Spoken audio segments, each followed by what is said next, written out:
Uno de los personajes más enigmáticos de la historia política de la Argentina. De cabo de policía a secretario del general Juan Perón, y tras su muerte, el hombre fuerte del país. Su vida está rodeada de misterios. Astrólogo, Payumbanda, contacto de la mafia, creador de los escuadrones de la muerte de la AAA. ¿Cuál es la verdadera historia de José López Rega el Brujo?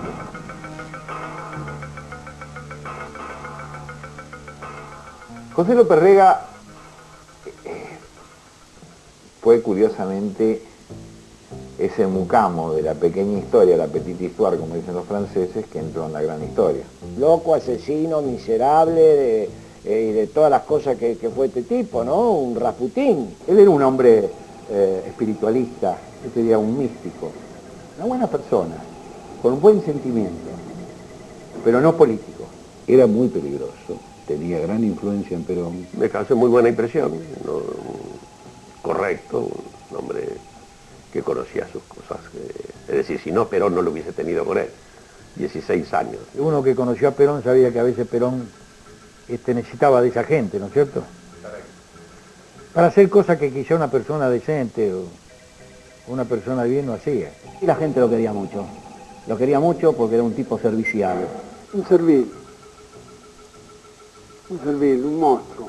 Yo creo que de él emanaba humanidad, por sobre todas las cosas. Tenía un poder de atracción bastante importante. Creo que no era inteligente, tampoco era culto, pero era un hombre audaz, vivo. Era una feta López Rega, para la comida, para la vida sexual, para todo, ¿no? Él pensaba que la muerte de Perón, el heredero de Perón era él.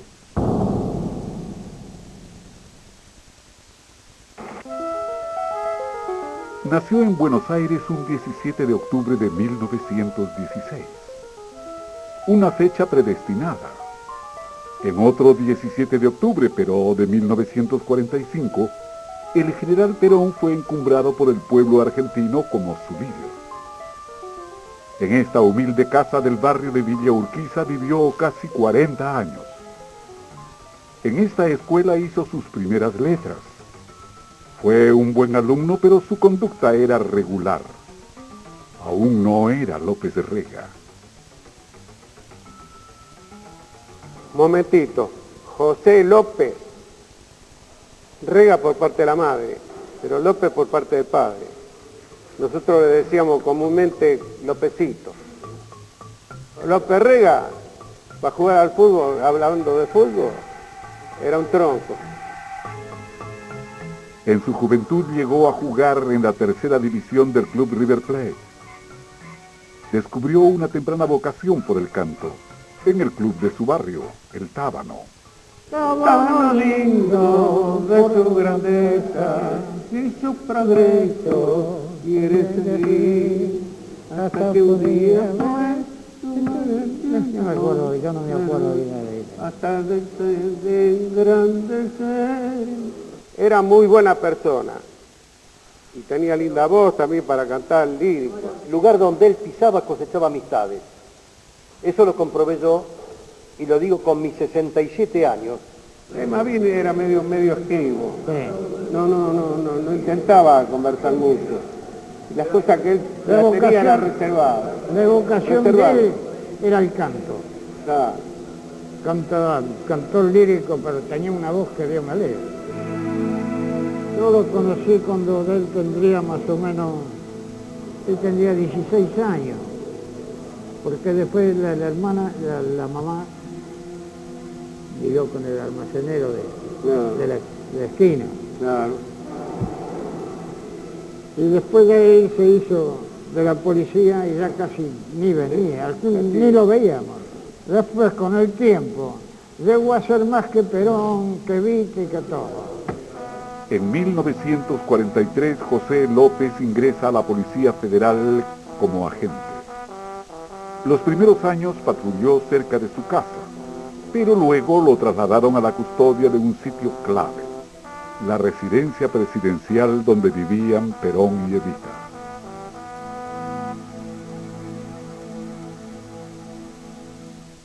En septiembre del 51 me designan a cargo del destacamento militar de la residencia presidencial. Ahí lo conozco a López Rega. López Rega era agente de policía, pertenecía a la dotación de la custodia presidencial.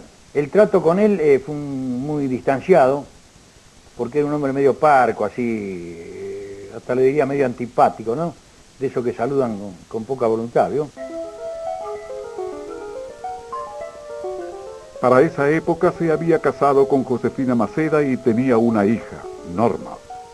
Paralelamente, López seguía desarrollando sus aptitudes de cantante lírico. Esta foto inédita atestiguaría una actuación suya en una radio de Nueva York. Un día un grupo de compañeros decían que Evita le había prometido mandarlo a la Scala de Milán, porque parece ser que tenía condiciones como para tenor. Le gustaba cantar, era un jilguero.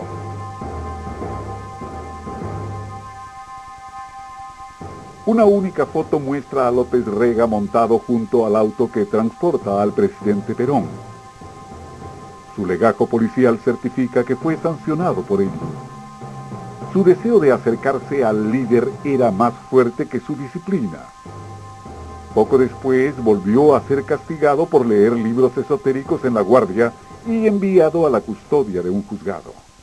Había un cabo que cuidaba el juzgado de instrucción, que controlaba el acceso de los presos que iban a la indagatoria del juez, y ese cabo era López Rega. Un cabo, como se diría vulgarmente, un cabo rastro, y que ya tenía propensión a los temas llamados vulgarmente esotéricos, porque hacía algunos comentarios al respecto, como que adivinaba la suerte. Tras algunos años abandonó el canto y dos grandes pasiones fueron creciendo en el joven López Rega: el estudio de las ciencias ocultas y una devoción visceral por sus adorados Perón y Evita, por los que estaba dispuesto a todo. En 1952, cuando Eva Perón estaba enferma, yo la visitamos como médico también.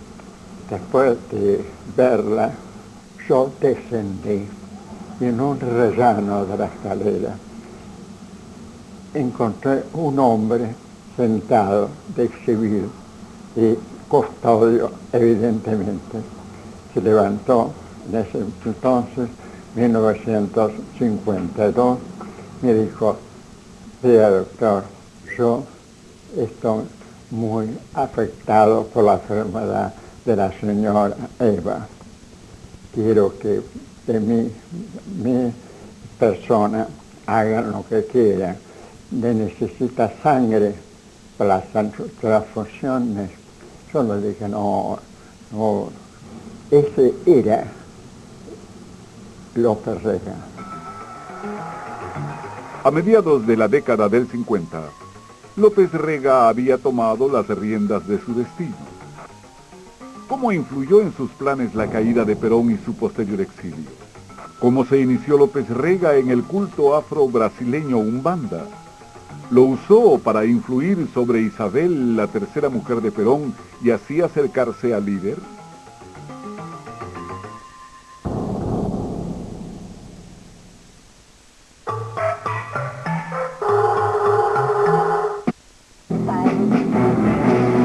Regresaremos.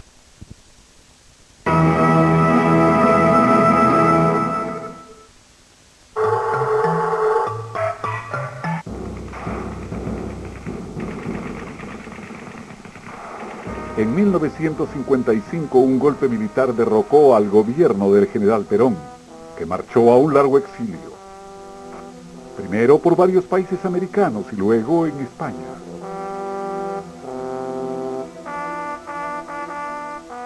En la Argentina los peronistas eran perseguidos. López Rega se vuelca a su pasión por las ciencias ocultas. Él lo único que decía que era astrólogo no sabía nada. El libro que escribió él es es lo más loco que hay escrito sobre astrología. Es una cosa... Le puso el nombre de astrología esotérica porque, claro, como teóricamente no respondía a ninguna de las escuelas, ni a la alemana, ni a la inglesa, ni a la americana, ni nada, entonces inventó la esotérica, quiere decir que era la astrología que era de él, nada más. Edita varios libros sobre el tema. El más conocido es Astrología Esotérica, con ilustraciones de su hija Norma, donde López Rega da su particular versión de los astros, asignando colores, plantas y notas musicales a cada signo. En ese tiempo viaja a Brasil y toma contacto con el culto afro-brasileño Quimbanda.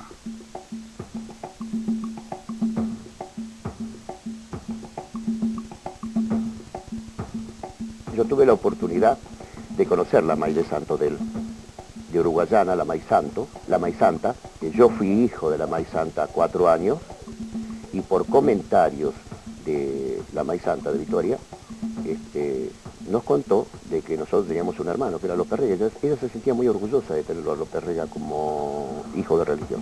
En determinado momento soy invitado a ver el bautismo de López Rega en Umbanda. Fuimos a una ceremonia, están todos vestidos de blanco, sonaban tamboriles. Ese no está dentro del ritual de la Quimbanda, ese es un ritual de magia negra. Claro, pero no está dentro de lo que es nuestra religión. No, ese sí, ese ritual existe, es un ritual que también es oriundo de la parte de África, pero no está dentro de lo que es el ritual de Quimbanda. Yo veo toda esa ceremonia, todo me parece muy bonito, los bailes, los cantos, ¿no? Y de pronto veo que matan un buey debe pesar 500, 600 kilos más o menos, ¿no? Lo degüellan, lo levantan con unas sogas y lo abren, y a López Rega, que está con una túnica blanca, toda la ceremonia, derraman toda la sangre, le cae sobre el cuerpo. Y estuvo 7 días en una choza sin lavarse, esperando consumar la iniciación. Luego fui a la gran fiesta de ceremonia de iniciación, donde se lo confirma como luego iba a llamarse hermano Daniel. Se dice, el comienzo es ruin y el final es peor. Es muy feo. Se termina muy mal. Se termina muy mal.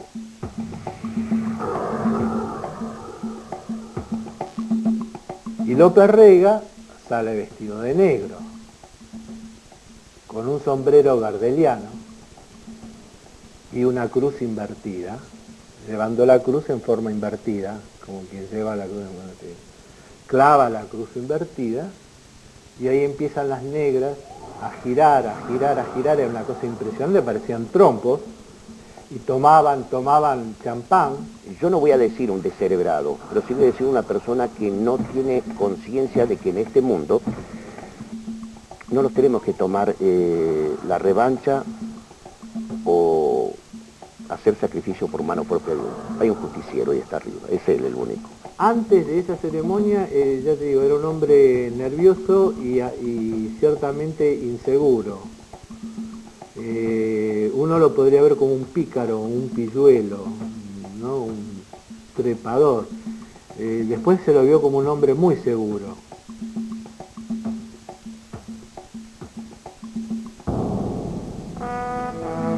Mientras tanto, el general Perón en su exilio americano conoció a María Estela Martínez, cuyo nombre artístico era Isabel, una joven argentina que integraba un grupo de baile en gira y que pronto se transformaría en su secretaria privada. El general, cuando entonces se traslada, porque lo echan del Hotel Washington, que era de los norteamericanos, se traslada a los departamentos Lincoln, en la ciudad de Panamá, es cuando aparece Isabel, un día llorando, diciendo que en el cabaret la querían hacer copas, como si ella fuera una copera o una prostituta. El general se tragó la píldora. Isabel fue educada por una familia espiritista, porque los padres la dejaron se quedaron con sus hijos y se la dieron al matrimonio espiritista,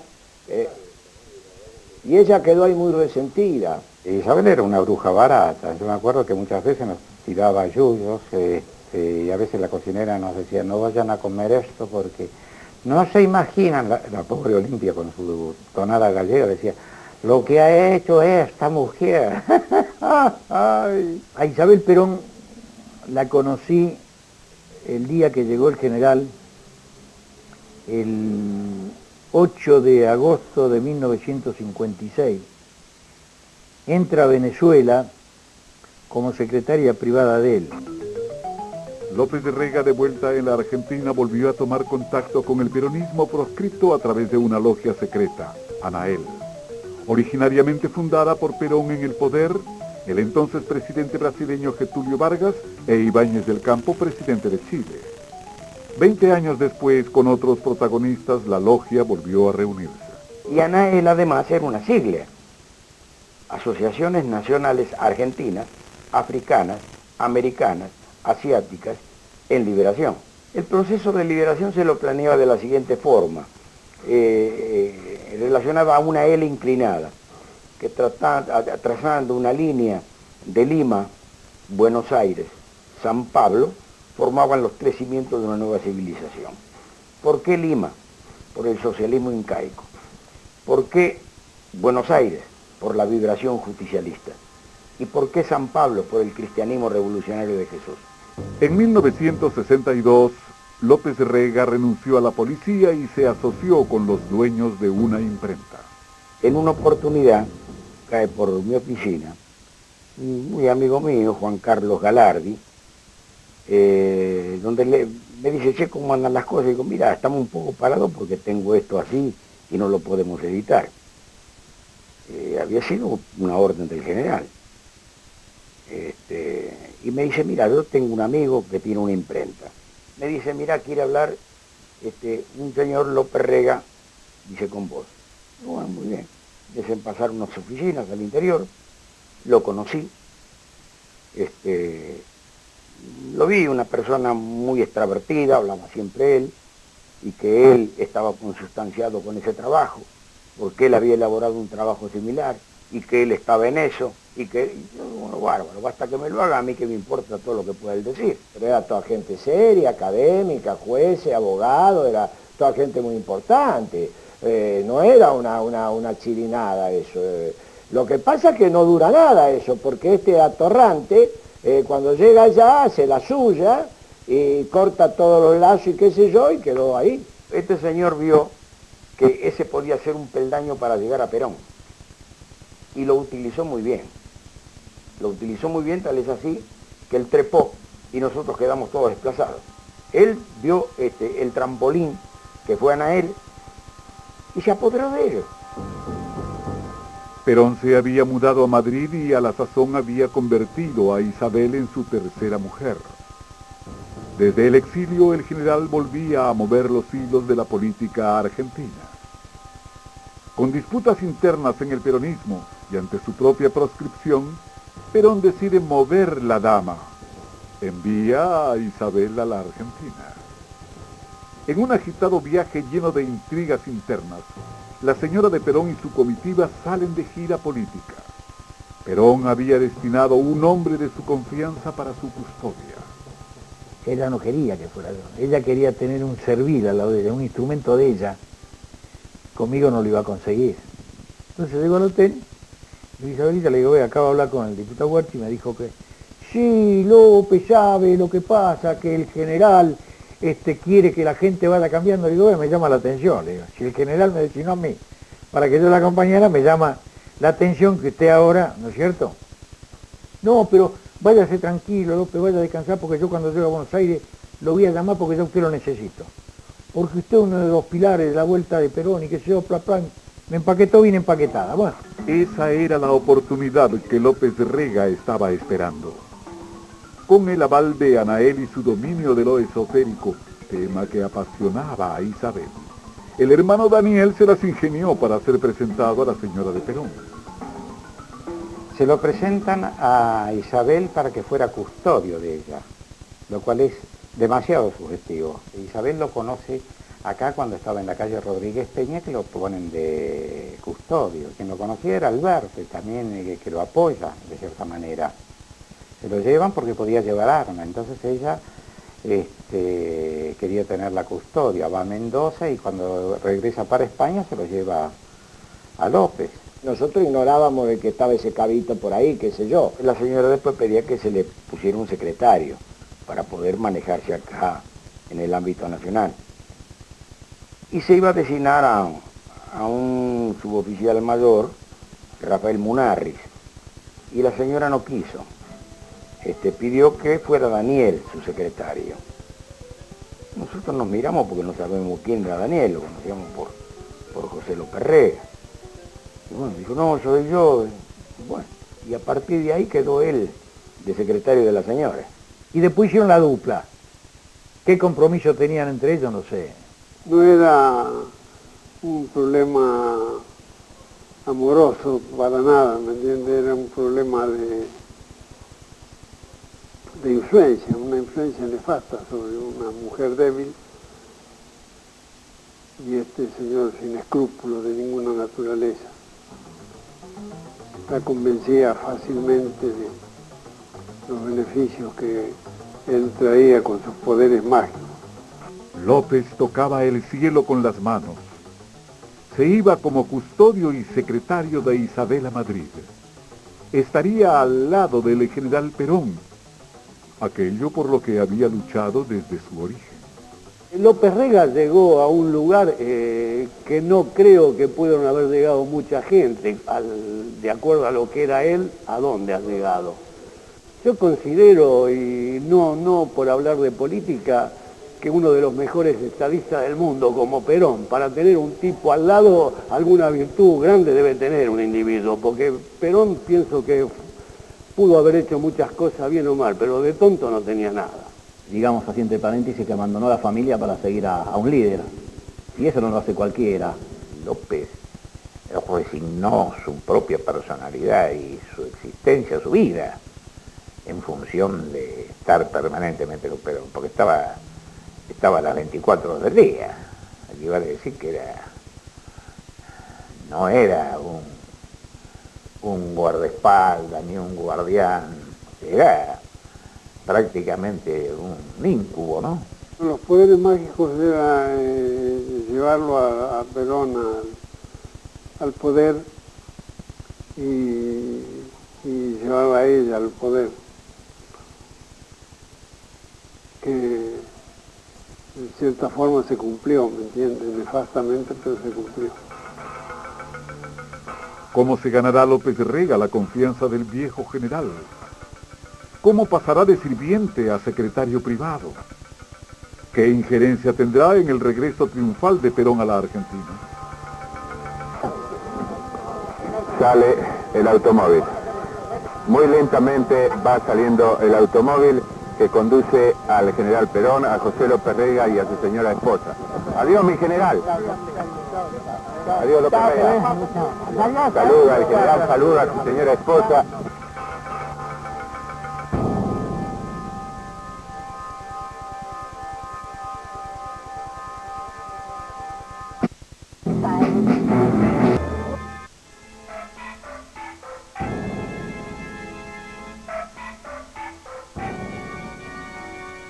En 1966, José López Rega llega a España de la mano de Isabel, que vivía con Juan Perón en su casa de Puerta de Hierro.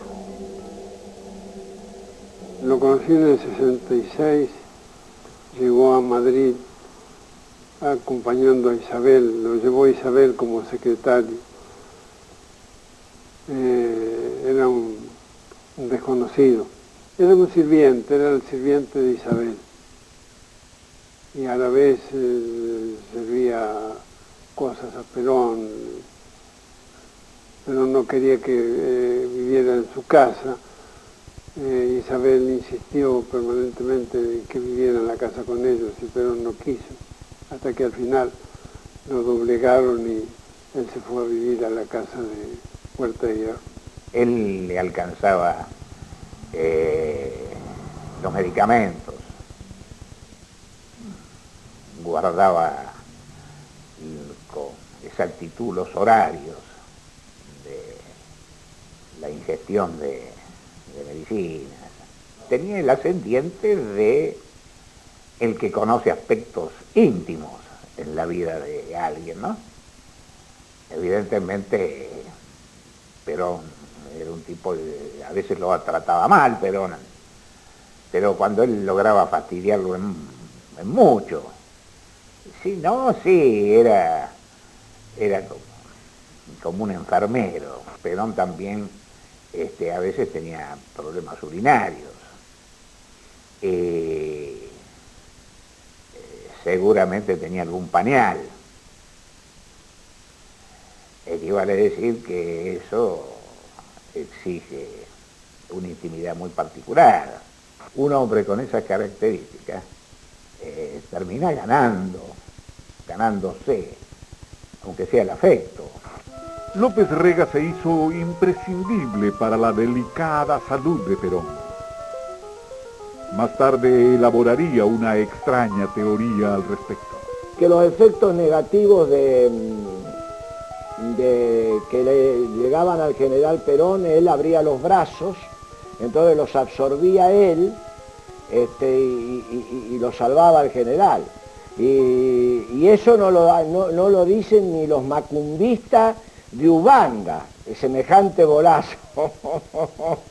López Rega era mesiánico, como todo personaje que se mueve en estas cuestiones esotéricas. Es decir, él creía que Perón era una suerte de reencarnación de Ramsés I o de alguno de los otros faraones egipcios, y que él era el vehículo que los astros habían elegido para cargarlo de energía al faraón, ¿no es cierto?, en su proceso de resurrección y de reencarnación. Esto suena absolutamente loco, pero no es loco, es así.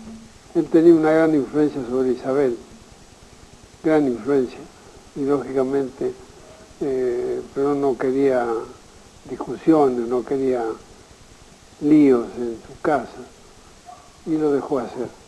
Lo dejó hacer de forma tal que llegó a tener la fuerza que tuvo. En el término técnico parapsicológico, López Rega logró lo que se llama la subyugación psíquica de Isabel, que es peor que tener a una mujer dominada por el sexo o por la droga. En ese momento aparece en Madrid Licho Gelli, jefe de la logia pseudomasónica Propaganda II, de fuertes vinculaciones con la mafia italiana y oscuros negocios en el Vaticano. Yo pertenecí a una organización que dirigía Licho Gelli.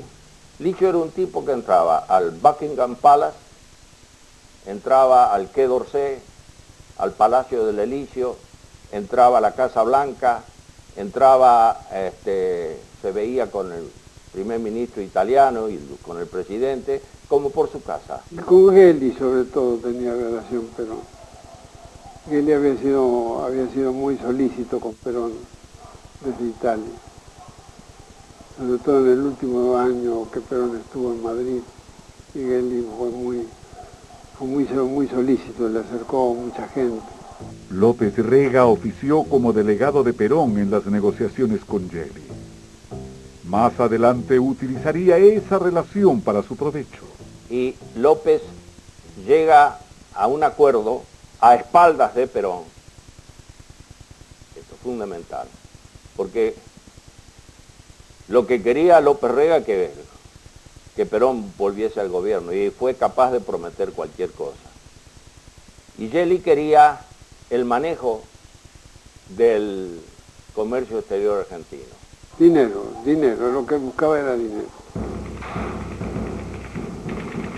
Mientras tanto, en la Argentina había graves problemas sociales. El general Perón seguía proscripto y se transformaba en bandera de un pueblo en lucha. Los militares en el poder, apremiados, decidieron acercarse al líder exiliado. Como prenda de paz le ofrecieron devolver el cadáver de Eva Perón que habían ocultado bajo nombre falso en un cementerio de Italia. Una versión afirma que la logia P2 tuvo que ver con esto. Porque Licho se le presenta a Perón en Madrid y le dice si quiere que traiga el cadáver de Evita. La situación era muy tensa en aquel momento. Perón bregaba por conseguir infructuosamente el cadáver y no lo trajo, si no es con la ayuda del Gelli.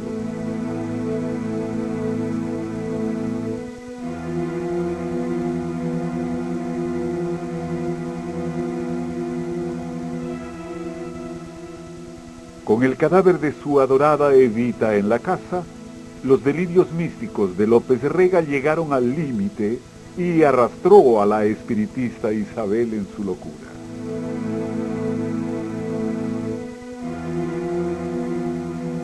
El cadáver de Evita estaba en la parte alta de la casa, lugar porque al general impresionaba, como nos impresiona mucho, ¿no? Es obvio eso y es lógico. No, eso era un tema de neto corte espiritista. Monstruoso. Le hacía a Isabel tocarla y acostarla sobre el cadáver de Eva para que recibiera los flujos del poder de Eva. Él le vende a Isabel que el karma de Eva no estaba en paz porque no había sido vicepresidenta. Entonces, para cumplir el ciclo, esto ya es la locura del espiritismo, ¿no? Bueno, tenía que Isabel cumplir el ciclo. Ese es el cuento sobre el cual López Rega se la come psicológicamente a Isabel. Sin embargo, su yerno y colaborador hoy desmiente esta versión. ¿Qué sentido? Yo pregunto, ¿qué sentido tiene? Decir, bueno, vamos a hacer un ritual. ¿Cuál es el sentido? Es para que los demás lo sepan y digan, ¿no ves que estos son todos unos locos? Lo que hacían Isabel y López Rega, y aún el propio general, pacientemente, con mucho amor, ir limpiando, arreglando, recomponiendo, embelleciendo la belleza que siempre tuvo y sigue teniendo, aún de muerta, porque vive Eva Perón. Estoy tan empapada de la doctrina justicialista y de todo lo que quiso hacer Eva Perón por el país, que me he consustanciado tanto con su figura, que para mí es algo maravilloso el poder modestamente realizar en su nombre todo lo que ella desgraciadamente no pudo hacer en el país. Así que usted no ambiciona de ser una segunda Eva. No, en absoluto. Con Isabel bajo total influencia y controlando la intimidad y la salud del general, López Rega empieza a hacer política y, entre otros, intentó un pacto con uno de los hombres más cercanos a Perón. Yo no tengo nada que hacer pacto con ustedes, ni con usted, ni con Isabel. Yo soy amigo del general Perón, le he servido mientras he podido, y cuando él no me necesite, me lo dirá o lo dejará ver. Así que hágame el favor, déjese con sus dichos y sus propuestas para otra oportunidad y para otra gente que no sea yo. Dijo, se va a arrepentir. Le digo, bueno, mire, entonces mándese mudar y lo eché de mi oficina. Él lo había convencido a Perón de que los agregados militares que había en Madrid querían matarlo, que estaban creando toda una patraña para asesinarlo. Lo querían matar a Perón. Se corrió la voz de que estaban preparando para matarlo en Madrid. Y López Rega también lo supo, ¿no? Y entonces, durante un mes, durmió en el colchón, en el suelo, en la puerta dormitorio de Perón con su revólver.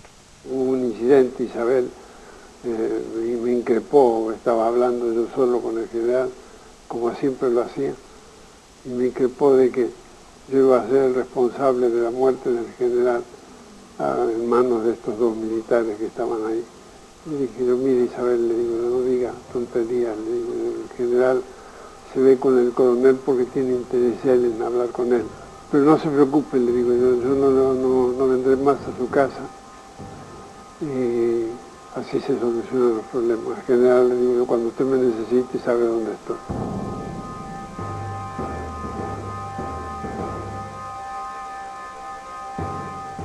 El poder de López Rega crecía cada vez más. La situación en Argentina giraba hacia Perón. Muchos dirigentes políticos, gremiales y guerrilleros viajaban a Madrid. Se acercaba y trataba de influir en todo, manejaba a la gente que llegaba desde Buenos Aires. Él quería ser el heredero de Perón. Esa corbata para el color de esa corbata no es adecuado para el día de hoy, porque tenía una cosa de astrología y tenía que ver con los colores. No sé si ustedes conocieron el libro de... Bueno, todo eso tenía que ver, bueno, un loco. Y comenzó a hacer comentarios políticos. Y yo me lo tomaba en broma porque eran generalmente muy tontos los comentarios que hacía, eran muy elementales sobre todo, ¿no? Yo realmente no pensé que pudiera ir ganando posiciones como luego sucedió.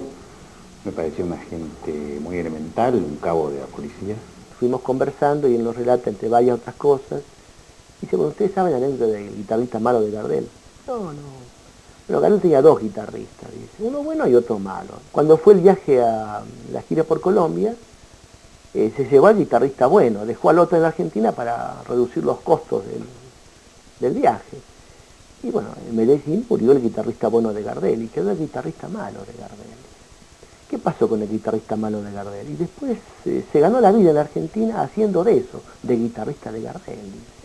Bueno, acá pasa lo mismo. El general no tiene hijos, no hay un heredero que lo pueda suceder, lo va a suceder la señora, dice, y la señora va a gobernar conmigo, dice, y yo voy a ser el que va a determinar la orientación política. Yo vengo a ser el guitarrista malo de Gardel en esta historia, pero voy a ser el guitarrista de Gardel.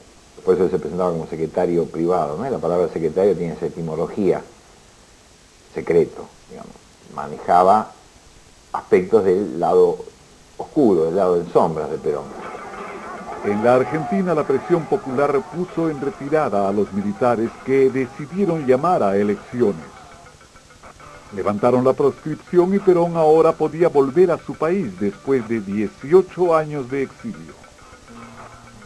López Rega sería pieza fundamental de ese histórico retorno y también del gobierno peronista futuro.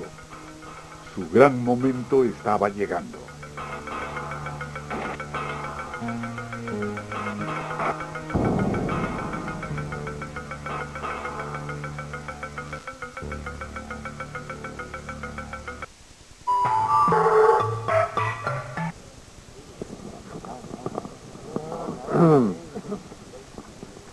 Allí el general Perón va a ascender al automóvil que lo trasladará al aeropuerto internacional de Barajas. Perón retorna a la Argentina después de 18 años de exilio.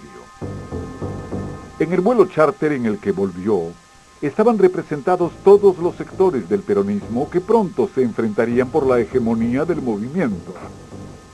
Incluso viajaba Licio Gelli, el jefe de la logia Propaganda Due, que había conseguido el avión para el histórico retorno. Solo querría pedirle a los argentinos que se den la mano como lo hace la Santa Iglesia, para que podamos levantar entre todos este gran país. Que dejemos los odios y los rencores, y que no pensemos ni siquiera en nuestras ideas políticas, sino en que todos somos hermanos y en que todos somos argentinos. Y yo, como una mujer argentina, quisiera poder dar hasta mi vida si fuera necesario para que esa unión exista entre todos nuestros hermanos. Muchas gracias, señora. Y estas han sido las palabras de su esposa para la televisión argentina y la televisión española. Estamos hablando de noviembre del 72. Porque el hotel estaba rodeado de policías y de militares armados, le dio un ataque de locura y quería convencer al general que decía: Lópezito, cállese la boca, usted quédese ahí. Este era lo primero, era Lópezito. Lo que decían siempre eran disparates. No sé. Ya en Gaspar Campos, él comienza a tomar controles de algunas situaciones. Además de estos cánticos, para nosotros es un júbilo haber traído a nuestra patria al hombre que la hizo grande. Unidos, solidariamente unidos, venceremos.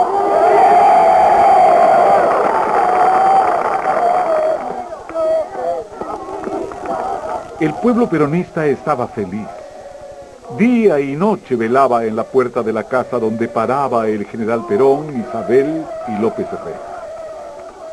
Desde esa casa se decidían los destinos de la República y López Rega era amo y señor de la agenda del hombre al que todos querían ver.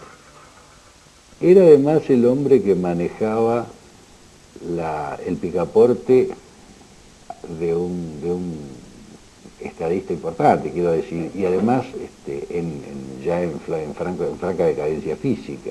Esto me parece que era un instrumento de poder fuerte. En gran medida López resuelve quién entra y quién no va a ver a Perón, y esto da poder político. Los militares en el poder habían llamado a elecciones democráticas, pero por una trampa legal Perón no pudo ser candidato y designó en su lugar a su delegado Héctor Cámpora, que gana las elecciones con el eslogan Cámpora al gobierno, Perón al poder. Pero López Rega e Isabel no querían a Cámpora. Ellos estaban muy aprensivos respecto de Cámpora, de que Cámpora se cortaba solo. Estas eran las frases de López Rega. Ellos de repente vieron que Perón podía pasarle algo, podía morirse, podía quedar... Y pensaban que Cámpora se quedaba con el poder y ellos iban a hacer nada. A partir del 11 de marzo, en que Héctor Cámpora había sido elegido con Solano Lima, porque Perón estaba proscripto, a partir de esa fecha yo noté las dificultades de trabajar con López Rega, ¿no? Porque él ya estaba en el proceso de desplazamiento de Héctor Cámpora.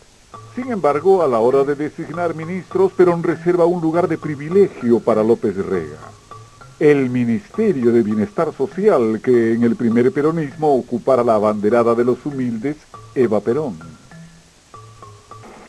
Habla ahora el Ministro de Bienestar Social, el señor José López Rega, para cerrar este importante acto. compañeros gobernadores, compañeros secretarios de Agricultura, señores funcionarios provinciales y nacionales, compañeros todos. Siempre que tengo un acto con los gobernadores de provincia y está presente el amigo Juárez, me roba todos los bocadillos, no me deja nada para hablar.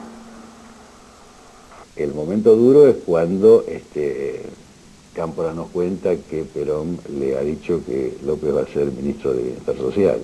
Lópezito quería un cargo. Isabel, primero que nada piensa que Isabel sea la ministra de Bienestar Social. Isabel es la que dice que no tiene que ser ella, sino que tiene que ser López. Estar en el gabinete con López era más que compartir la experiencia que puede tener un ministro hoy de participar de un proyecto común, estar preparado para cualquier trampa, maniobra artera, que era lo que caracterizaba al personaje. Es decir, él es un personaje mediocre, pero en todo caso experto palaciego. López Rega había llegado a la cima. Sin embargo, en el camino de cabo de policía a ministro, se había ganado no pocos enemigos. A quien todos ya llamaban el brujo, le esperaba más poder, y a muchos de sus enemigos, la muerte o el exilio. Hasta tanto Héctor Cámpora no renunció, él temía de que Perón se muriese antes. Él quería ser presidente de la República, después se sabía que si Perón se moría, el próximo presidente iba a ser él. A Perón lo abandonaron, Perón se murió. ¿Sabe por qué se murió Perón? Porque cometió la boludez de venir acá. Al día siguiente lo supe yo cuando sufrí el primer atentado que hizo la AAA, porque después del atentado ellos lo reivindicaron bajo la sigla Alianza Anticomunista Argentina. Que ordenó asesinarme a mí. Nosotros calculamos que más o menos tuvimos desde el inicio de la AAA prácticamente entre nosotros, el conjunto de fuerzas, digamos, de signos semejantes, con sus contradicciones, pero con signos semejantes, y prácticamente unas 2000 bajas, ¿no?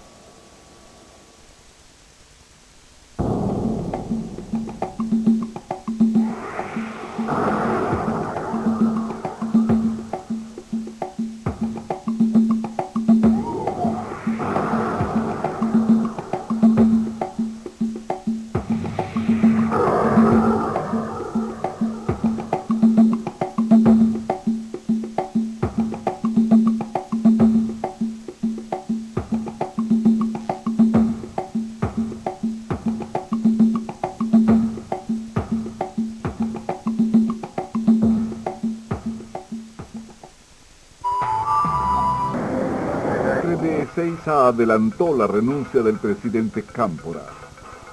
El plan de todos era que Perón volviese a ser presidente, pero provisionalmente asumió el presidente de la Cámara de Diputados, Raúl Astiri, el entonces yerno de López Rega, que continuaba siendo ministro de Bienestar Social.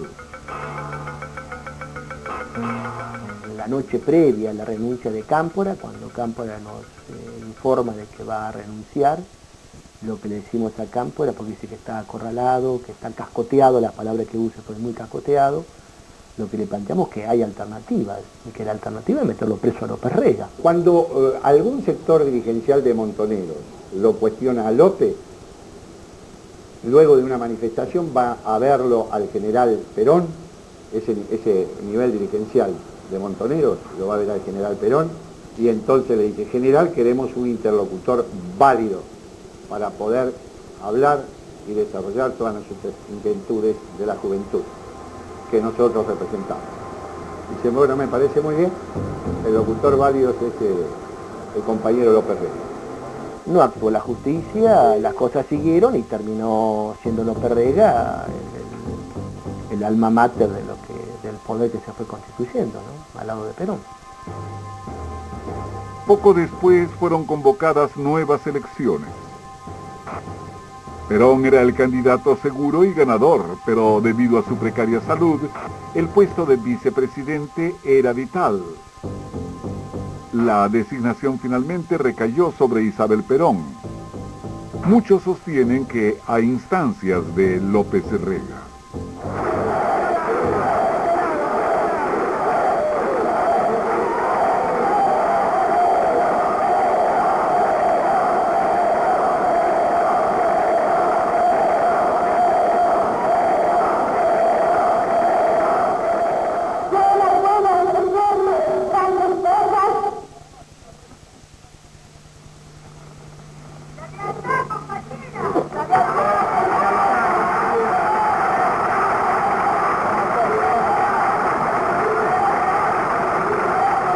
La fórmula Perón-Perón es la culminación de las aspiraciones de Isabel y López Rega desde que estaban en Madrid. Él quería el poder. Sabía que Perón no iba a vivir mucho. Yo creo que ahí no hubo influencia definida de López Rega. En definitiva, no había candidato a vicepresidencia. Tampoco se podía poner un sindicalista porque nivelaba las cosas para otro lado. Entonces poner a Isabel, como me dijo el general con todas las letras, es como no poner a nadie, dijo. Entonces corrigió. No, mejor digamos es como ponerme a mí mismo. Creo que la fórmula Perón-Perón se hizo por una presión. entre López Rega y Isabelita. Mi opinión, sin conocer los detalles. Porque los únicos que sabían, a mi entender, la enfermedad que tenía Perón y el tiempo de vida que tenía Perón, eran ellos dos. Al declinar el día, la pasión volitiva de su ánimo, de su intelectualidad disminuía. Y en ese momento López Rega aprovechaba muchas cosas para absorber poder. Él decía, Perón está muerto, es como un faraón, es como un faraón egipcio. Yo lo mantengo, yo vierto mis acciones, etc., para impulsar la vida artificial del general. Con ciudadanos paraguayos, porque tengo ese honor. López Rega estaba convencido de ser la fuente de energía de Perón. Eso parece expresarse en este archivo de un viaje del general al Paraguay. Mientras Perón habla en un acto, podemos ver a López Rega musitando o retransmitiendo al propio Perón. La nobleza de sus sentimientos y el profundo patriotismo de todos los paraguayos. Por eso,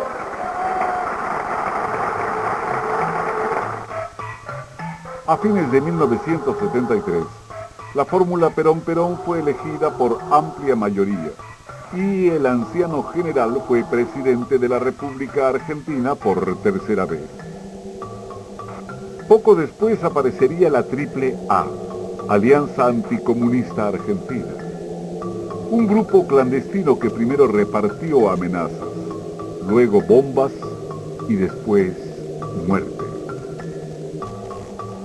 Para muchos, la Triple A era el brazo armado de López Rega. La Triple A nace por la mente de él directamente, pero en la necesidad de un plan de represión. Ascendido como estaba y qué sé yo, empieza a armar todo un comando represivo. Porque él tenía que influenciar sobre Perón, influenció bastante contra los montoneros. El proyecto de él era exterminar todo lo que es izquierdismo, rojos, trotskistas, etc. Englobaba a eso a toda la juventud peronista. Calculamos que más o menos tuvimos desde el inicio de la AAA prácticamente entre nosotros, el conjunto de fuerzas, digamos, de signos semejantes, con sus contradicciones, pero con signos semejantes, y prácticamente unas 2000 bajas, ¿no? Yo no creo que López Rega le tuerce el brazo a Perón. Yo creo que López Rega es un instrumento de Perón, pero un instrumento peligroso que en un momento determinado, ¿no es cierto?, se le va de las manos en un cierto sentido. El fin del viejo líder estaba cerca y López Rega ya era amo y señor de la Argentina.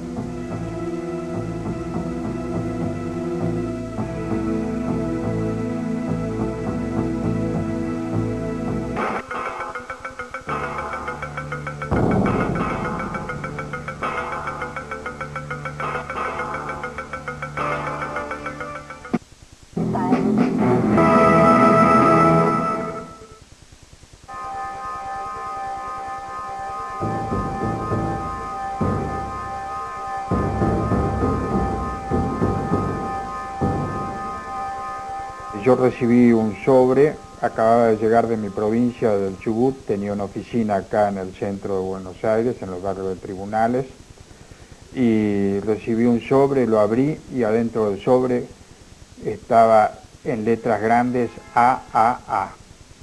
El primer atentado firmado por la AAA fue a un senador radical, defensor de los derechos humanos.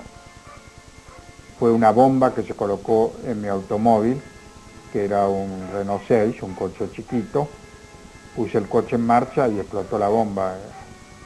Fue un ruido espantoso, lo tengo bien grabado. El coche voló por el aire, se estrelló contra la pared de enfrente y se incendió.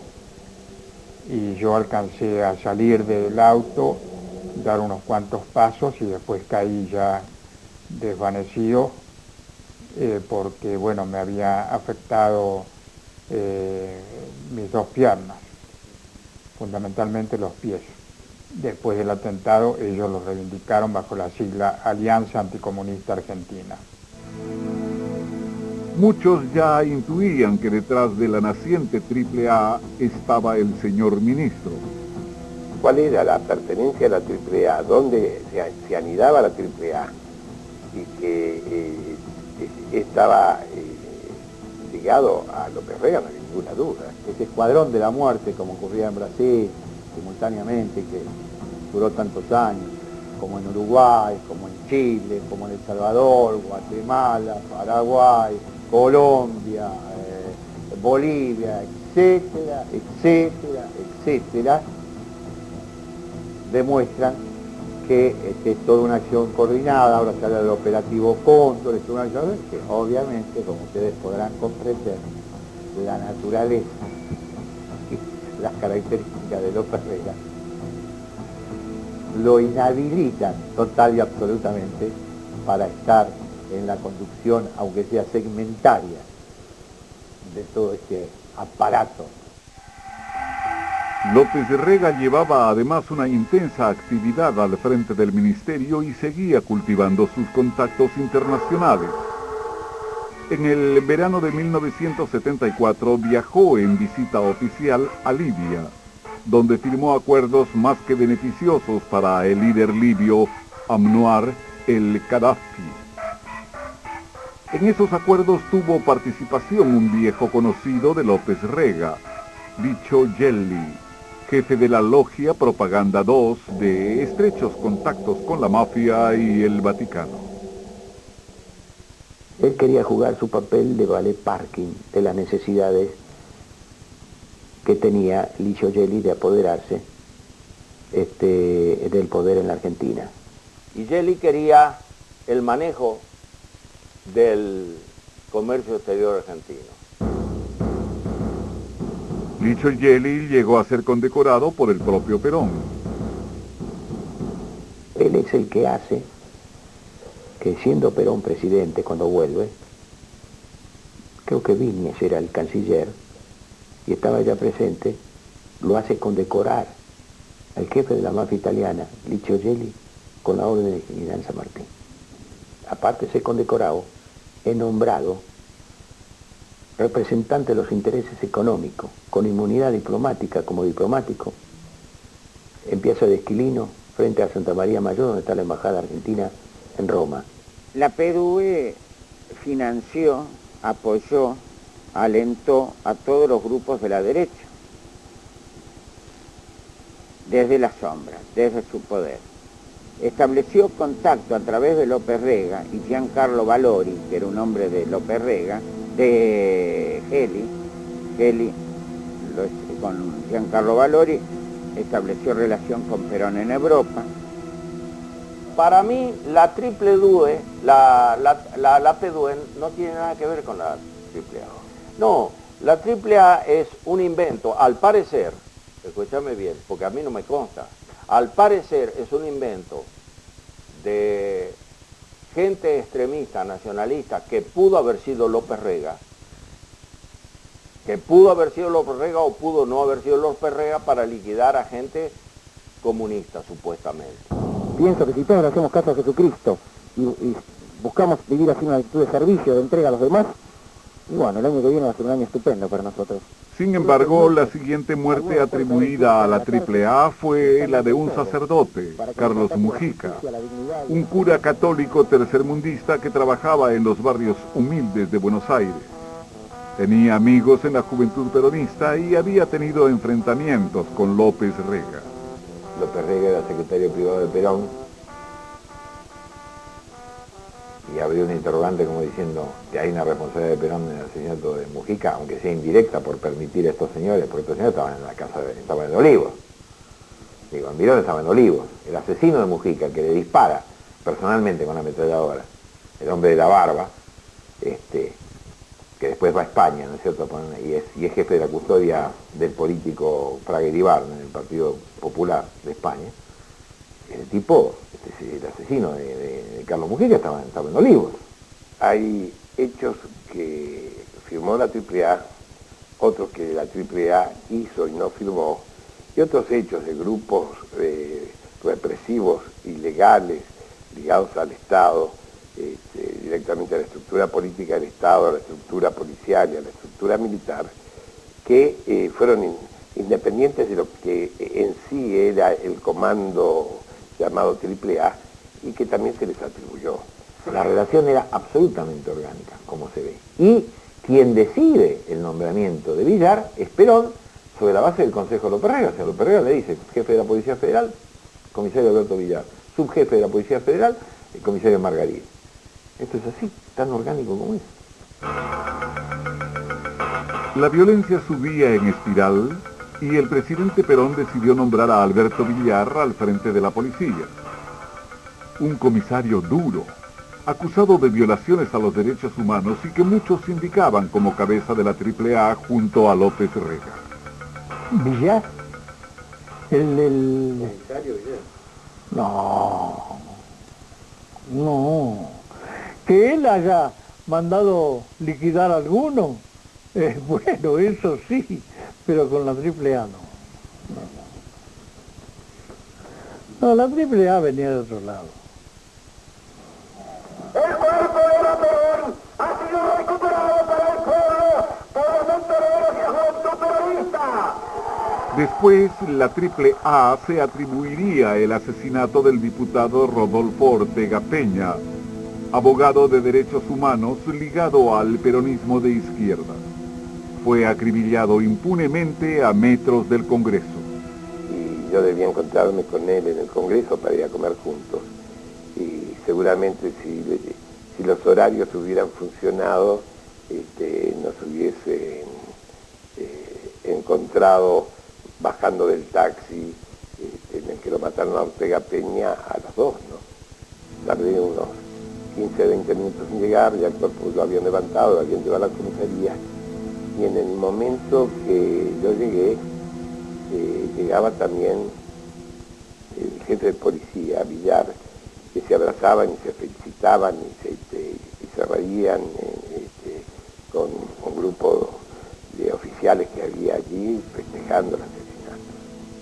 El entierro fue reprimido oficialmente, digamos, por la policía, con el comisario Villar a la cabeza. Los asesinatos empezaron a ser moneda corriente y el poder de López Rega se institucionalizó. Además de ministro, fue nombrado comisario general de la policía, saltando 12 rangos en un paso. De cabo ascendió a la máxima graduación posible en la federal, la policía que comandaba Villar. Mientras tanto, desde hacía meses, la salud del general Perón había empeorado y mantenía en vilo al país. López Rega discutía con sus médicos. Ha interferido en el tratamiento de Perón de una manera enorme. Dudaba de las indicaciones de reposo, por ejemplo, con respecto al infarto cardíaco. Decía, si está el jefe en la cama, se le van a secar las piernas. No comprendo sus doctores, sus indicaciones. Se oponía a la medicación. Era un hombre que interfería mucho. Incluso cuando queríamos instalar en la residencia una unidad médica de emergencia, él se opuso tenazmente. López Rega lo asesinó a Perón. ¿Cómo? Por omisión, no le daba los remedios, le cambiaba los remedios, eso me lo dijo Cosio, que fue el hombre que más lo quiso a Perón.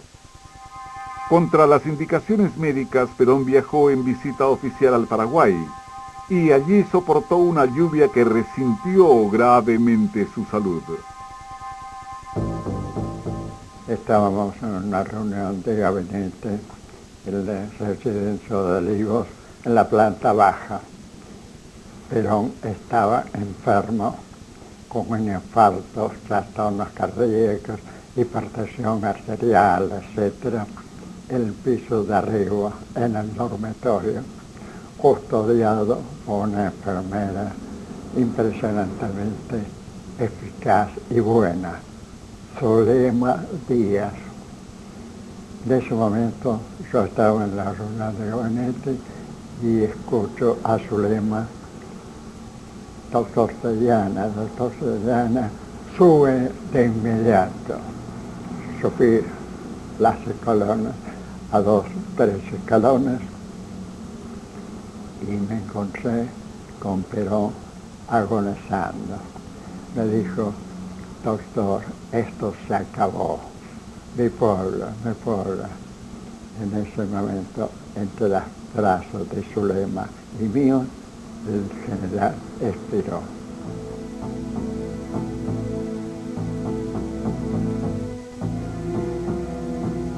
Pero para López Rega no había terminado todo. Quería revivirlo, siguiendo las ideas de él, que ya estaba muerto antes y era un faraón. Lo toma de las tobillos y lo sacude al general ya muerto y le decía palabras incomprensibles a veces: general, vuelve, etcétera, sacudiendo los tobillos, invocando los poderes extranaturales. Con gran dolor debo transmitir al pueblo el fallecimiento de un verdadero apóstol de la paz y la no violencia. Asumo constitucionalmente la primera magistratura del país. Con Perón muerto e Isabel presidente, el poder de López Rega fue total. Caos y muerte asolaban la Argentina y el brujo era el hombre más poderoso del país.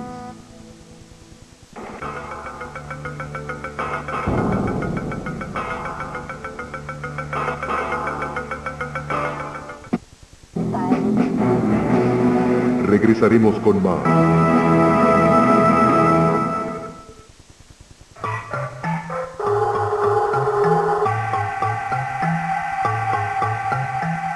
Lo que sí me consta era el poder que tenía López Rega, que era el que manejaba el gobierno una vez muerto Perón a partir del 1 de julio, eso sí me consta. Y que él tenía capacidad para hacer 10 AAA, eso también me consta. El enfrentamiento entre la izquierda peronista, representada por los montoneros, y la AAA había llegado a un punto de no retorno.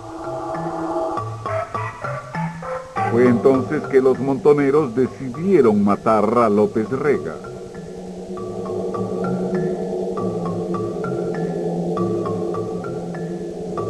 Había existido la decisión de producir ese hecho, pero no se pudo llegar a realizarlo. El atentado fue planeado meticulosamente. Un buzo de la organización guerrillera entró por los desagües que dan al Río de la Plata.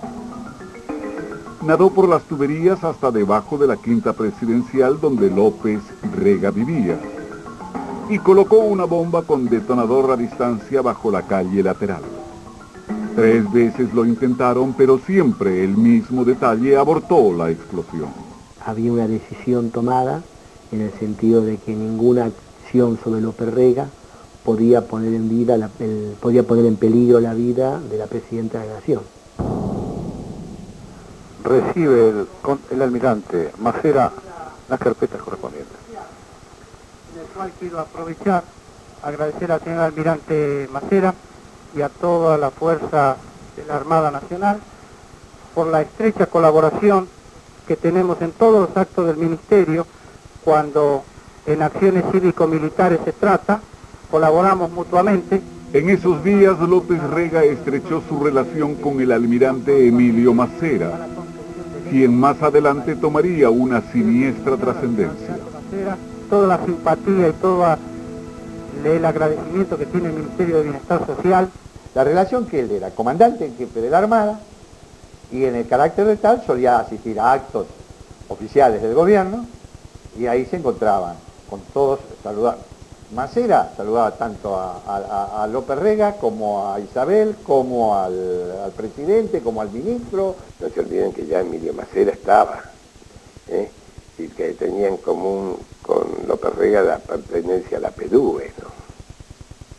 De López Rega, que pertenecía a la PDUE, nadie vio que se anotó o no se anotó, posiblemente, podría ser también. Yo he preguntado que me dieran el número de miembro de la PDUE, pero no número cierto, es decir, reflejado de una ficha. Es para nosotros un motivo de orgullo de contar con la colaboración de hombres de tan valiosa experiencia como es el almirante Macera y los señores de la Armada. Mi felicitación. Gracias a usted. Quiero agradecer en nombre de la Armada. Tanto el almirante Macera como López Rega aparecieron en fichas de la logia Propaganda 2, en la investigación que muchos años después realizaría la justicia italiana, cuando Licio Gelli fue detenido y acusado de mafioso. La conexión local de la PDUE era primero López Rega y Macera, pero el jefe acá era de la plaza, el negro de la plaza, que era a la sazón embajador en el Uruguay. Y había varios embajadores argentinos claves, que así lo consideró Gelli. El espiral de violencia avanzaba. Montoneros pasó a la clandestinidad y volvió a la lucha armada. Había asesinatos políticos todos los días, y la caza de brujas implementada por la AAA llegó incluso a amenazar a famosos actores y a artistas argentinos, acusándolos de infiltrados comunistas. Algunos perdían sus trabajos, otros tenían que emigrar. Isabel Perón llama a mi casa una tarde, yo totalmente tirada en la cama, deprimida, me había quedado sin laburo, y llama Norma López Rega y me invita a tomar el té con la señora presidenta. No entendí nada. Antes de ir, aviso a la Asociación Argentina de Actores porque habíamos tenido amenazas de compañeros que debían salir del país y no eran condenados a muerte por las 3A. La maldita anécdota vendría a que en ese momento López Rega dijo, por favor, yo quiero colaborar con los compañeros que han sido amenazados, y tendió un cheque de $5.000. Entonces, bueno, salimos todos de esa reunión no queriendo aceptar ese cheque, digamos. Ese cheque era como nos quemaba las manos a todos. Desde la revista ultraderechista El Caudillo, sostenida desde el ministerio controlado por López Rega, eran alentadas las acciones de la AAA. Que es una revista de extrema derecha, es El Caudillo por Franco, digamos, ¿no? Es una revista fascista, directamente fascista. Estaban páginas del Ministerio de Bienestar Social, que era la, digamos, publicidad, todo, lo único que tenía el Ministerio de Bienestar Social. Y uno tomaba las editoriales del Caudillo, y eran editoriales llamando a la muerte de determinadas personas. Yo estaba condenado a muerte por la AAA, y El Caudillo al mismo tiempo hablaba del cretino de Bonazo, o sea, hacía una nota de el cretino de Bonazo, o sea que, digo, había o hacían una nota terrible sobre el cura Carlitos Mujica, y después, casualmente, digamos, lo acribinan y lo asesinan, ¿no es cierto?, a Carlos Mujica, es decir, El Caudillo iba marcando los blancos. Bueno, ¿cuál era la consigna? El mejor enemigo es el enemigo muerto, El Caudillo. Y era bancado por el Ministerio de Bienestar Social, o sea que vaya así, no era una ferocidad desde cualquier ángulo. La guerrilla montonera contestó a la violencia matando al jefe de policía, Alberto Villar. Una bomba hizo volar la lancha donde viajaban el comisario general y su esposa. Se hacían en ese momento algunas operaciones selectivas contra miembros de la AAA, contra los que eran ostensiblemente integrantes de la AAA, o algunos sectores de la policía ligados a ello, como el caso de Villar, ¿no? Entonces, en ese marco que se planteó esta operación. Para entonces, todos apuntaban a López Rega como responsable de la AAA. La denuncia de un arrepentido confirmó las sospechas. Según Horacio Paino, el brujo era el cerebro de la organización. El mismo Paino se desempeñaba como asesor. Un antiguo colaborador de López, Carlos Vilone, era también mencionado, y su secretario de prensa Jorge Conti aparecía como responsable de los grupos operativos que integraban ex miembros de la policía reincorporados por López Rega. Que el primer acusado de ser jefe de la AAA fui yo, no fue López Rega. López Rega vino como consecuencia de que yo estaba, me presenté y digo, ¿qué pasa, viejo?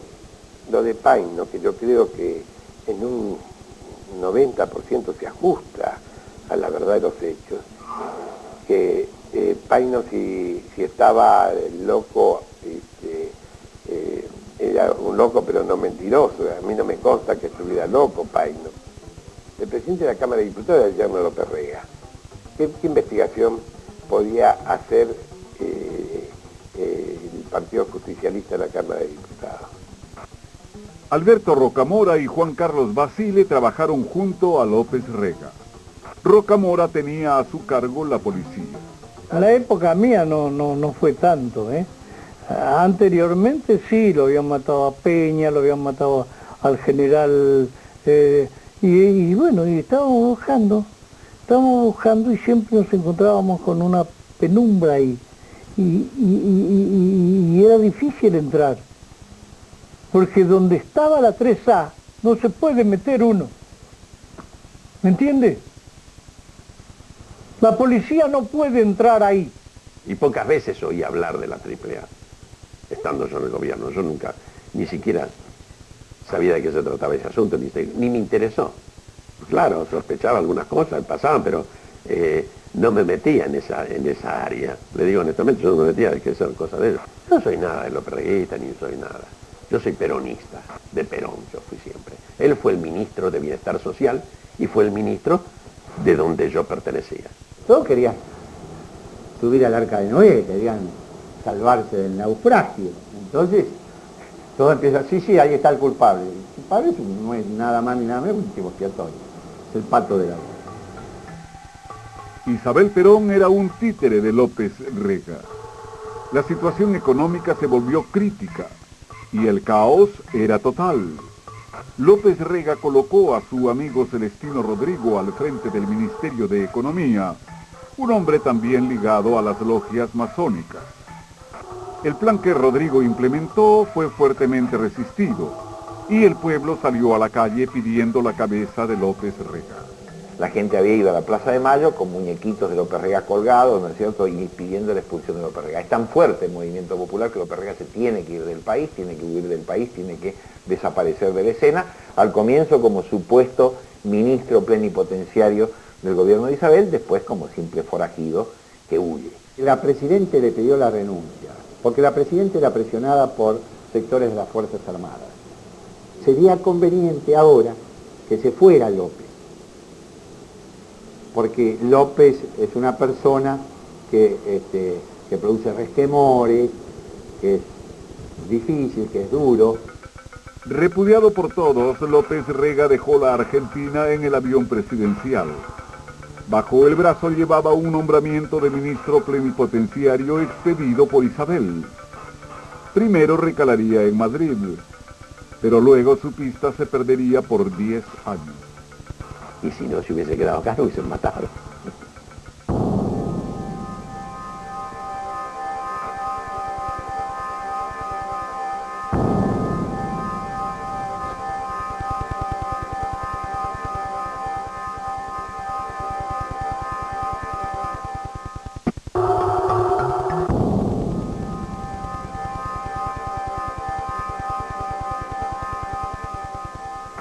Pucha, si había poder atrás de la certeza.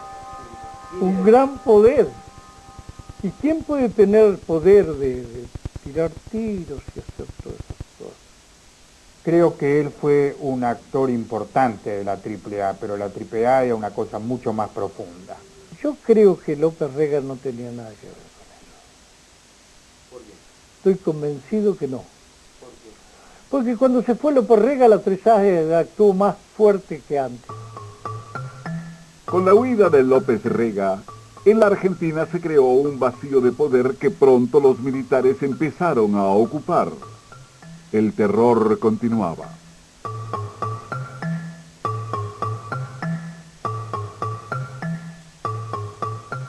tesis que yo sostengo con fundamentos es que detrás de esta organización terrorista estaban los servicios de informaciones.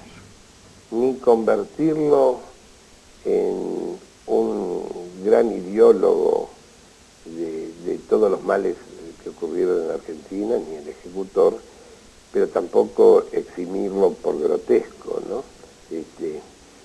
Cumplió un papel, lo cumplió bien mientras le sirvió, y bueno, el día que no sirvió más para hacer este tipo de tareas surgen todos los órdenes, López Rega salió de circulación y otros ocuparon su lugar.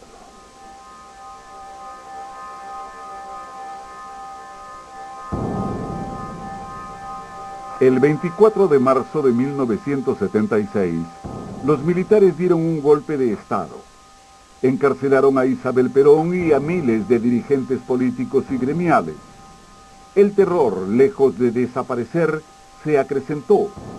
El secuestro, la tortura, el asesinato y la desaparición de personas fueron ahora monopolio de las tres Fuerzas Armadas, que idearon la represión en base a grupos clandestinos muy similares a los de la AAA. Las 3A eran adelanto de otra política. Las 3A no eran símbolo, es que se reunía el Estado Mayor y constituyó la AAA. Yo no creo que fuera así. Lo que digo que lo que después fueron la política oficial de las tres Fuerzas Armadas había sido antes la política de la AAA.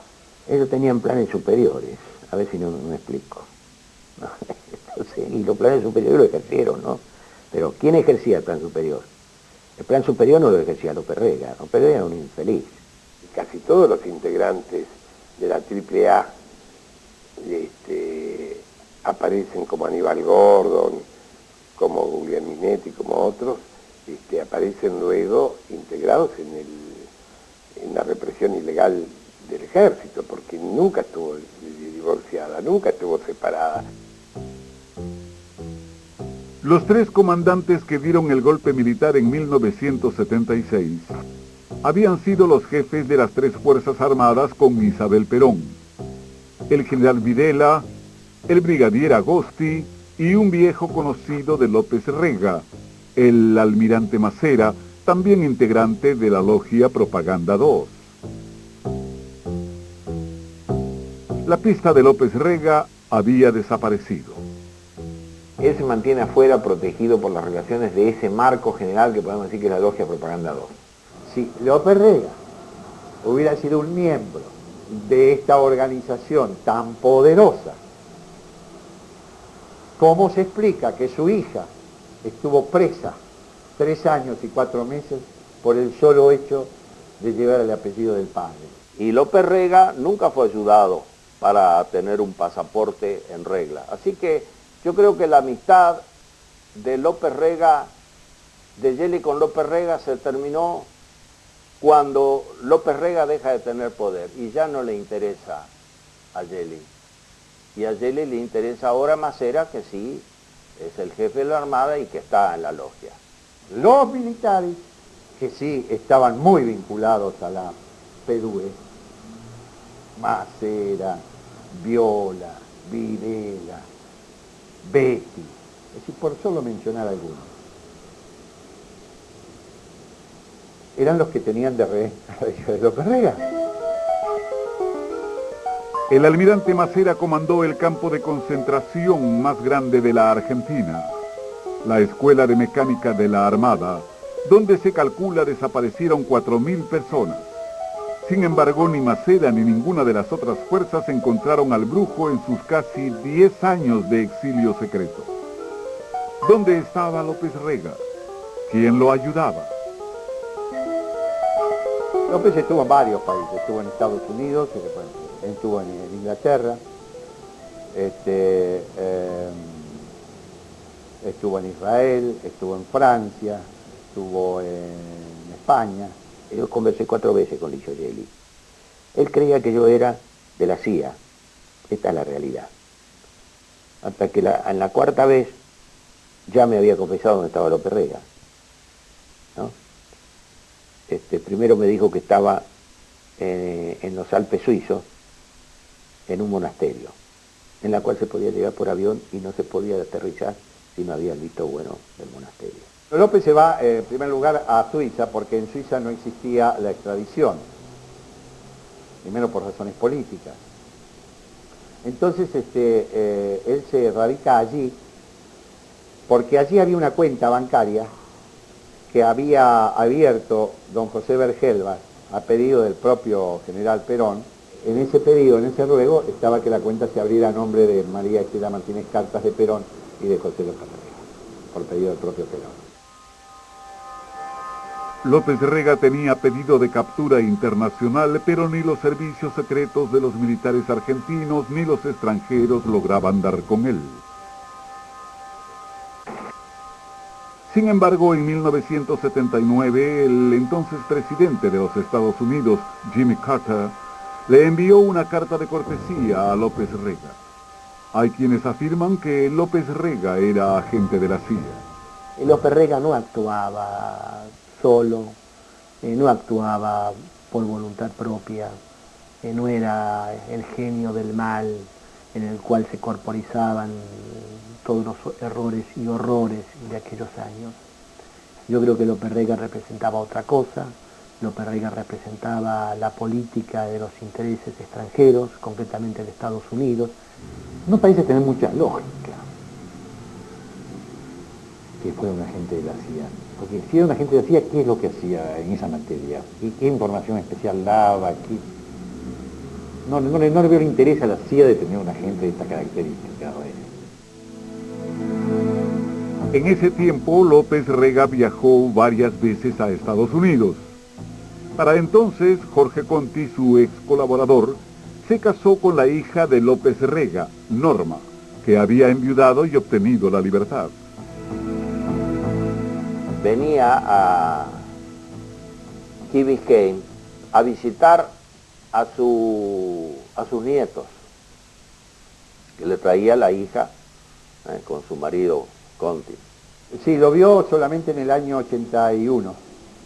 En el año 81. En Miami.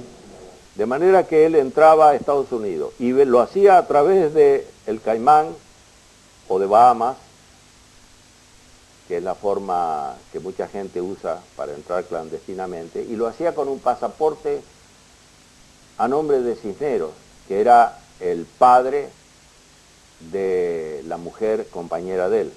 Esta señora Cisneros era una chica de Entre Ríos, bastante culta, con bastante avidez de conocimiento, con un desarrollo intelectual bastante avanzado por su edad, era joven en aquellos años, que le escribía permanentemente a López cuando López era ministro. La mandó a llamar, llegó allá y estuvo acompañándolo, y creo que le fue sumamente útil, porque López estaba enfermo, tenía diabetes, de las peores, que es emocional, y ella le aplicaba las inyecciones, le hacía masajes en los pies, lo ayudaba en un estado de enfermedad que cada vez iba siendo más avanzado. Él figura con el pasaporte del padre de la Cisneros. La Cisneros se enamora de él. Y entonces lo único que hace él es falsificar permanentemente la firma, hasta que consigue una firma perfecta del padre. Y después adecúa todo como si fuera la foto. Y allí entonces, cuando lo descubren, porque nosotros lo denunciamos, eso es un delito federal, por eso lo meten preso. En la Argentina, tras 8 años de dictadura, los militares se batían en retirada. Quedaban atrás la derrota en la Guerra de Malvinas y una sangrienta resistencia en su contra. Yo, Raúl Ricardo Alfonsín. Con la democracia se estafaron los crímenes de los militares y López Rega estuvo otra vez en la mira. A raíz de eso, el cónsul argentino de entonces en Miami pasa la información y cuenta lo que estaba sucediendo. Llega a la Cancillería argentina, se empieza a movilizar en forma conmocionante este hecho, pues dice, bueno, ¿y ahora qué hacemos? A ver si viene este hombre acá y... entonces no, mejor vamos a hacer una cosa, vamos a pedir la extradición. En aquel momento yo soy designado fiscal federal en la justicia de Capital Federal. Por absoluta casualidad me tocó una fiscalía que tenía una de las causas de López Rega, que era la causa de la AAA. Aníbal Ibarra es hoy el alcalde de Buenos Aires. En su campaña electoral usó la detención y juicio a López Rega como uno de sus logros más salientes. Yo encarcelé a López Rega y murió en prisión. La última vez que lo vi lo traían encadenado, porque lo encadenan a los procesados, cuando van a un jurado, lo encadenan de mano y de pie, con cadenas largas, como si salieran de una coleta en el África africanos esclavos. Y él en el medio, de todo lo negro, el único blanco era él. Nunca me olvidé de eso. Guillermo Patricio Kelly salvó su vida milagrosamente tras un rapto de la AAA. Kelly fue testigo en el juicio de extradición de López Rega en Estados Unidos. El pedido era por extradición del Estado argentino. Había mucha gente, periodistas de todas partes, qué sé yo. Lo vi acobardado, quebrado, y más cuando le leen la sentencia de que es extraditado a la Argentina. En la Argentina, López Rega fue encarcelado y sometido a juicio por 3 causas. Una de ellas era su participación al frente de la AAA. En la causa de la AAA, lo que se investigaba era bueno, la AAA como organización, como asociación ilícita, y él como autor mediato, es decir, no como ejecutor de ninguna muerte, sino como responsable, jefe de una organización dedicada a la amenaza, al terrorismo, al asesinato. En esta cárcel, en el centro de Buenos Aires, pasó sus últimos días el brujo José López Rega, junto a miembros de las fuerzas de seguridad también encarcelados. Esta era su celda.